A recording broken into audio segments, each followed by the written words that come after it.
Hello all, welcome to my channel. ఈ రోజు ఈ వీడియోలో నా సెకండ్ ప్రెగ్నెన్సీలోని ఫస్ట్ ట్రైమిస్టర్ అంటే ఫస్ట్ 3 months ఎక్స్పీరియన్స్ ని షేర్ చేసుకోబోతున్నాను.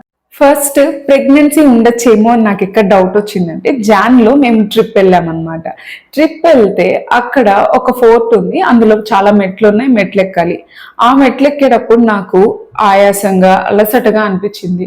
నేనేంటి ఎక్కలేకపోతున్నాను అని ఒక డౌట్ వచ్చింది, కానీ స్టిల్ ఏదో అని మేనేజ్ చేశాను. సెకండ్ టైం మళ్ళీ ఎప్పుడు డౌట్ వచ్చిందంటే నా పీరియడ్స్ మిస్ అయ్యాయి. యాక్చువల్లీ నా పీరియడ్స్ అనేవి చాలా రెగ్యులర్గా ఉంటాయి అనమాట. అంటే 30 days సైకిల్. ఈ మంత్ ఫస్ట్ వస్తే నెక్స్ట్ మంత్ ఫస్ట్ ఖచ్చితంగా వస్తుంది అనమాట.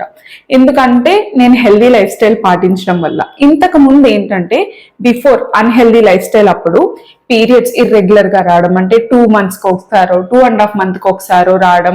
దాంతో పాటు పీరియడ్స్ అప్పుడు బ్యాక్ పెయిన్ కానీ, కాళ్ళ నొప్పులు, కాళ్ళు లాగేస్తున్నట్టు, సివియర్ హెడ్ఏక్ ఇలా ఉండేదన్నమాట. దీనికోసం నేను టాబ్లెట్స్ కూడా వేసుకునేదాన్ని పెయిన్ తగ్గాలని. సో ఎప్పుడైతే హెల్దీ లైఫ్ స్టైల్ అంటే ప్రాపర్ డైట్, ఎక్సర్సైజ్ స్టార్ట్ చేశానో ఈ సింటమ్స్ అన్ని పోయాయి. అండ్ ఇప్పుడు నా మేజర్ అచీవ్మెంట్ అంటే ఏంటంటే టాబ్లెట్ వేసుకోవట్లేదు, పెయిన్స్ రావట్లేదు, అండ్ పీరియడ్స్ అప్పుడు కూడా నేను జిమ్కి వెళ్ళి వర్కౌట్ చేస్తాను. పీరియడ్ మిస్ అయిందని Feb 5th first UPT test చేసుకున్నాను అనమాట. అది కూడా నేను చేసిన తప్పు ఏంటంటే మిడ్ నైట్, అంటే ఆల్మోస్ట్ 11-11:30 ఆ టైంలో నేను యూపీటీ టెస్ట్ చేసుకున్నాను. అప్పుడు ఫాల్స్ పాజిటివ్ వచ్చింది. మా హస్బెండ్కి చూపిగానే తను ఫాల్స్ పాజిటివ్ వచ్చింది. ఉండొచ్చు, ఉండకపోవచ్చు, రేపు ఒకసారి ఎర్లీ మార్నింగ్ చెక్ చేసుకుందాం అన్నారు. Feb 6 అంటే కరెక్ట్గా ఆ రోజు మా హస్బెండ్ బర్త్డే. ఆ రోజు చెక్ చేసుకున్నాను, ఎర్లీ మార్నింగ్ యూపీటీ పాజిటివ్ వచ్చింది అనమాట. సో మేమైతే అది హ్యాపీ అని చెప్పాలో లేకపోతే ఏమని చెప్పాలో కానీ మిక్స్డ్ ఎమోషన్స్ మా ఇద్దరికి. సెకండ్ బేబీ ప్లానింగ్ అనుకోలేదు. సో ఈ మిక్స్డ్ ఎమోషన్స్ తో లైక్ అలా ఆ రోజు చాలా హ్యాపీగా అయిపోయింది, లైక్ భయంగా ఉండింది, రకరకాలుగా ఉండింది అనమాట. యూపీటీ పాజిటివ్ వచ్చిందని మా గైనకాలజిస్ట్ దగ్గరికి వెళ్ళాము. ఈ విషయం చెప్పామన్నమాట. తర్వాత తను స్కాన్ చేసింది. స్కాన్ చేసి చూసిన తర్వాత అంతా బాగుంది, ఇది ఇంట్రాయూట్రైన్ ప్రెగ్నెన్సీ అని కన్ఫర్మ్ చేశారు. ఆ తర్వాత ఒక 2 weeks కి ఫాలోఅప్ కి రమ్మన్నారు. చాలా మందికి ఒక డౌట్ ఉంటుంది, ఇంత ఎర్లీగా ఎందుకు స్కాన్ చేయించుకోవాలని. కొంతమంది అనుకుంటారు మంచి డేట్స్ చూసుకొని, మంచి రోజు చూసుకొని వెళ్దాం అనుకుంటారు. కానీ ఎక్కువ రోజులు డిలే చేయకుండా ప్రెగ్నెన్సీ కన్ఫర్మేషన్ వచ్చిన తర్వాత గైనకాలజిస్ట్ దగ్గరికి వెళ్ళి కన్సల్ట్ అవ్వండి. ఒకటి ఎందుకంటే ప్రెగ్నెన్సీ కన్ఫర్మేషన్ కోసం, ఇంకోటి intrauterine pregnancy or ectopic pregnancy అని చూసుకోవాలి. నా ఫస్ట్ విజిట్ అప్పుడే గైనకాలజిస్ట్ నాకు ఫోలిక్ యాసిడ్ టాబ్లెట్ ఇచ్చారు. నేను వెంటనే స్టార్ట్ చేశాను అనమాట.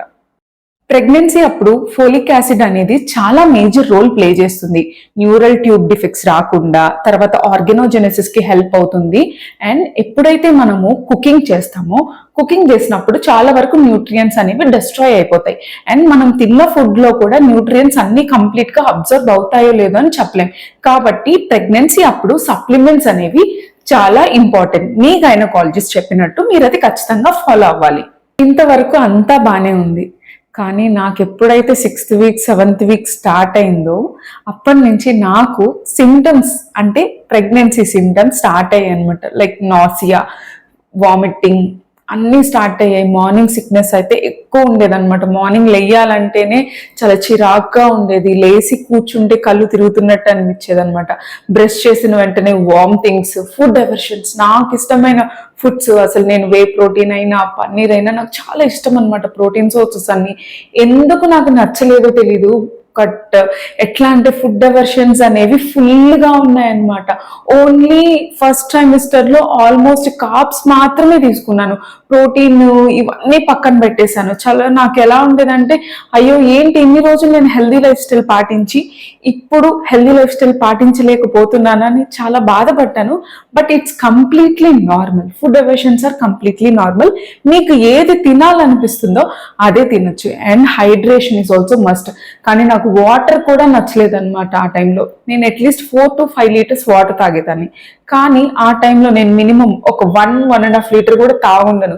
ఓన్లీ కోకోనట్ వాటర్ తాగగలిగేదాన్ని. కానీ కోకోనట్ వాటర్ మంచిదే, అది కూడా ఎక్కువ తీసుకోకూడదు. ఒక 400 to 500 ml ఏమో తీసుకున్నాను. అండ్ ఎక్కువ తీసుకుంటే మళ్ళీ ఎలక్ట్రోలైట్స్ ఇంబ్యాలెన్స్ వస్తాయి. అది కూడా మోడరేషన్లో తీసుకోవాలి. వర్కౌట్ పార్ట్కి వస్తే నేను నా సెట్స్ రెపిటేషన్స్ అన్నీ తగ్గించుకున్నాను అనమాట. అన్నీ తగ్గించుకొని అంతకుముందు పెల్విక్ ఫ్లోర్ ఎక్సర్సైజెస్ ఎప్పుడో రేర్గా చేసేదాన్ని. ఇప్పుడు పెల్విక్ ఫ్లోర్ ఎక్సర్సైజెస్ రెగ్యులర్గా చేస్తాను. వీక్లీ 4 to 5 days అన్నా చేస్తాను. క్యాట్ అండ్ కౌ పోస్ కానీ, లైక్ బర్డ్ డాగ్ కానీ, లైక్ కొన్ని స్ట్రెచెస్ కానీ, tap toes, core and pelvic floor muscle strengthening కి నేను చేసుకుంటున్నాను. ఎందుకంటే మన కోర్ అనేది చాలా వీక్ అవుతుంది. సో మనం ఎంత స్ట్రెంథన్ చేసుకోగలుగుతామో అంత స్ట్రెంథన్ చేసుకోవాలన్నమాట. అండ్ నేను చేసే వెయిట్స్ కూడా చాలా తగ్గించేశాను. లైక్ ఇప్పుడు సపోజ్ ఒక ఎక్సర్సైజ్ కి నేను 10 kgs యూజ్ చేస్తున్నానంటే 7.55 kgs కి రెడ్యూస్ చేసుకున్నాను. ఎందుకంటే నేను అంత లోడ్, అంత ఎనర్జీ నాకు వల్ల కావట్లేదు. ముందు చేసినంత ఎనర్జీ లెవెల్స్ లేవు. ఎనర్జీ లెవెల్స్ అన్ని చాలా డిక్రీజ్ అయిపోయాయి. సో నా కన్వీనియన్స్ ని బట్టి నేను వెయిట్ అనేది సెలెక్ట్ చేసుకుంటున్నాను. బట్ ఏదైతే ఏముంది ఖచ్చితంగా నేనైతే డిక్రీజ్ చేశాను. అండ్ ఇంకొకటి ఏంటంటే, మీకు బిఫోర్ ప్రెగ్నెన్సీ వర్కౌట్ ఎక్స్పీరియన్స్ లేదు అంటే జిమ్ కి వెళ్ళొద్దు. బేసిక్ ఎక్సర్సైజెస్ ఇంట్లోనే చేసుకోండి. ఎక్సర్సైజెస్ అనేవి కూడా మీ gynaecologist okay you are completely fit to do exercise అంటే మాత్రమే మీరు చేయాలి, లేకపోతే ఎక్సర్సైజెస్ అనేవి చేయకూడదు. బిఫోర్ ప్రెగ్నెన్సీ నేను 10K స్టెప్స్ ఖచ్చితంగా చేసేదాన్ని. తర్వాత ఏమైందంటే, ఈ లో ఎనర్జీ లెవెల్స్ వలన నేను 10K స్టెప్స్ టార్గెట్ పెట్టుకోలేదు. నేను ఎన్ని స్టెప్స్ వేయగలుగుతానో అన్ని స్టెప్స్ మాత్రమే వేశాను. ఆన్ అన్ యావరేజ్ గా ఈ ఫస్ట్ 3 months లో చూసుకుంటే 3000 to 4000 స్టెప్స్ మాత్రమే వేశాను. నేను ఎప్పుడు నా బాడీ సహకరించకపోతే దాని లిమిట్ ఎప్పుడు పుష్ చేయలేదన్నమాట.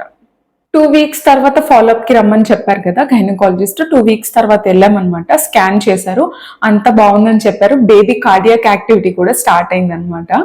అండ్ తర్వాత వచ్చేసి double marker test, NT scan 3rd month ending లో చేయించుకున్నాను. Everything is fine. ఇది నా ఫస్ట్ ట్రైమెస్టర్ ఎక్స్పీరియన్స్ అన్నమాట. ఏదైనా మీ డాక్టర్ని కన్సల్ట్ అయ్యి ఫాలో అవ్వండి. This is just my experience.